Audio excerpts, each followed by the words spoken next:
When a new student walks in the door, John Danaher believes that you should first make them comfortable escaping bad positions and make them dangerous from their back before focusing on pinning from the top. And we can see this throughout Gordon Ryan's career, because young Gordon would not like to wrestle and would prefer to attack from half guard. And if he was forced to wrestle, he would tend to jump into the legs, and his guard passing strategy was typically to fall back into the legs. But now we see Gordon wrestling wrestlers smashing past the guard and attacking from top positions. So this is how we would teach a student if they came in a blank slate. But recently I've been given the task of teaching a few wrestlers jiu-jitsu, and I've been thinking a lot about whether John Danaher would take the same bottom-up approach when teaching a wrestler, or is it better to double down on their strengths instead of focusing on their weaknesses? Everything besides that one talent and spent every fucking minute in their lives on that one talent. So in this video, we're going to talk about what I think is the best way for a wrestler to start learning jiu-jitsu.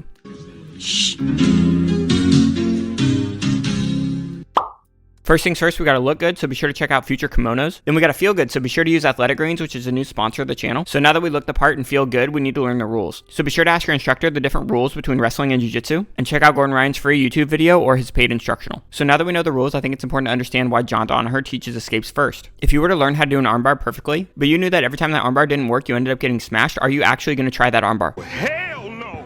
But if you're confident in your escapes, it's not that big of a deal if your attack fails, because you can get out of a bad situation and go on the attack once again. So you're going to come out guns blazing and have the confidence to use all of your offensive tools only if your defense is rock solid. Now, a wrestler comes to the table with great offensive tools like takedowns and back takes. But if they're getting guillotined every time they use these offensive tools, they're going to be very hesitant to do what they do best. People who are known for wrestling skills like Khabib can use those skills at will, only once they are very comfortable surviving and defending guillotine situations. So I think the first jiu-jitsu techniques wrestlers should be learning is how to defend guillotines, and different ways of relieving pressure, like putting your forehead on the mat, turning your hips asymmetrical, and maybe some other little tricks stuck in there in case things get really tight. But ultimately, our goal is to keep our head on our opponent's chest to keep us out of guillotine danger and give us the confidence to use our wrestling skills. Now, another idea that John Danaher talks about a lot is the idea of sunk costs. If you throw $10,000 at a project that looks promising, but then that project starts to develop problems, you think to yourself, man, I'm already $10,000 deep into it, so I better throw another $5,000 to make sure the project doesn't go belly up. But the problems persist. You're going to invest another $2,000 to try and save that $15,000. But it's inevitable the project fails and now you're out $17,000. So sunk cost is basically the idea that the more resources humans put into something, the harder it is for them to let it go. Now in jiu-jitsu, our resource is energy. If I try and enter into your legs at the beginning of the match, you haven't invested your energy into anything. So you're more likely to just dive over the top and fall on your butt to defend because you're not holding on to anything. But if you spend a lot of energy working to pass the guard and get all the way to mount, you're going to be very reluctant to give up that position and you're going to fight to maintain it. People try too hard to hold on to failing pins.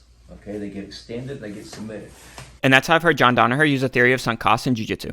Now, I wish I could remember the podcast that inspired me to relate this back to our wrestler. I think it was a Tom Billy one, but I'm not entirely sure. But the gist of it is that someone had a very prestigious job like a lawyer, and they were interested in pursuing another career, but since they had invested so much time, effort, and money into developing the skills that made them such a good lawyer, they felt like they had to continue going down that road. The advice that was given to them was to meet other people that had previously been lawyers but had gone on to do something else. And what she found is that the people who stopped being lawyers only did so when they saw how their lawyer skills were able to translate into their new endeavor. So in other words, we need to show wrestlers that the skills that they've developed have not been a waste of time and will transfer very well into jiu-jitsu. Now, the three skills I wanted to highlight in this video are grip fighting, arm drags, and whizzers. Now, grip fighting is super important in jiu-jitsu, and I think it took me about 6 years to understand what John Danaher was talking about when he referred to positive gripping. Positive grip play, where they try to assert a grip upon their opponent with a purpose. For the longest time, I thought this meant I had to be the one moving forward, grabbing wrists, pushing shoulders, trying to get my grip. But a big aspect of positive grip play only really clicked for me when I heard wrestlers like Jason Layton talk about it.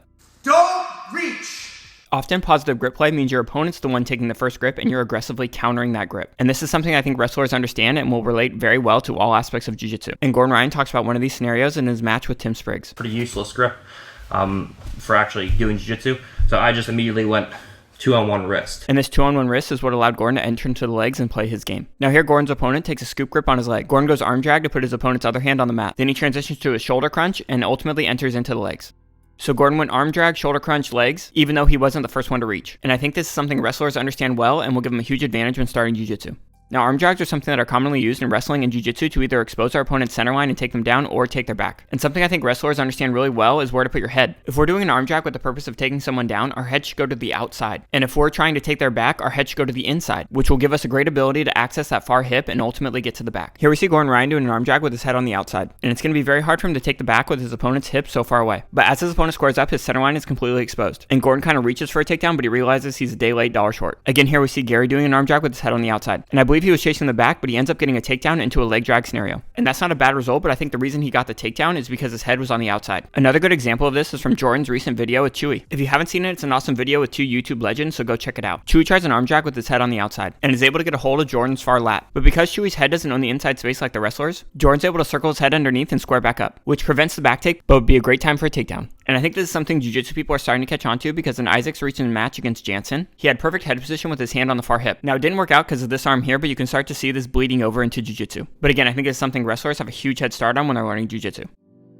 The third skill is the use of the Whizzer, and it's basically a tool that's used to prevent people from taking our backs. And if we don't know what we're doing, the Whizzer situation can lead to a very embarrassing throw. And if you're interested in learning more about this, I recommend you check out Danaher's half guard instructional, where he gives a very simple rule. And that rule is if our opponent's head is behind their hips, it's okay for us to step behind them. If our opponent's head is in front of their hips, we should be stepping in front of them. Now, if we violate that rule and our opponent's head is in front of their hips, and we try and jump around their back, that is what leads to these big throws. And here we can see Nicky Rod doing the same thing in ADCC, J-Flow doing it on Instagram, Craig Jones trying it on Instagram, but ultimately rolling into backside inside Senkaku. But again, I think this is something wrestlers understand well, and they can use it to make their jiu-jitsu better. Here you can see from the Whizzer situation, our opponent's head is in front of their hips. So we step in front of them, and as they go to catch their balance, we snap them into a front headlock. And then from the front headlock, we go back into our wrestling. So now you can see the turn of events, right? First, we're scared to even use our wrestling skills because we're afraid of guillotines. And now we're using our wrestling skills to set up guillotines and other transitions that come off of front headlocks to make our jiu-jitsu better. So first, learn the rule differences. Second, learn how to defend a guillotine. And third, learn ways to transfer your wrestling skills into jiu-jitsu. And with these three foundational steps, I think wrestlers will find a lot of early success in jiu-jitsu and stick with it for many years to come. If you made it this far, I really appreciate the support. Leave a fist bump in the comments section. Check out the links in the description to help support the channel, and we'll see you in the next video.